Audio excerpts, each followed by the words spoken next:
Dumping yard వద్ద నిర్వహించిన నిరసన కార్యక్రమం నేపథ్యంలో సిఐడి నోటీసులు జారీ కావడం రాజకీయంగా చర్చనీయాంశమైంది. ఈ సందర్భంగా ఎమ్మెల్యే పాడి కౌశిక్ రెడ్డి స్పందించారు.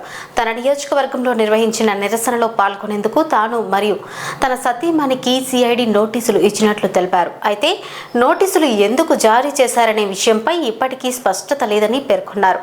ఇంకా గతంలో జరిగిన ఘటనల్లో పోలీసు అధికారులపై చర్యలు తీసుకోకుండా తనపై నోటీసులు ఇవ్వడం పట్ల ఆశ్చర్యం వ్యక్తం చేశారు. చట్టాన్ని గౌరవించే వ్యక్తిగా తాను తన సతీమణితో కలిసి సిఐడి విచారణకు హాజరయ్యేందుకు వచ్చినట్లు ఎమ్మెల్యే తెలిపారు. ఈ వ్యవహారంపై మరిన్ని వివరాలు వెలుగులోకి రావాల్సి ఉంది.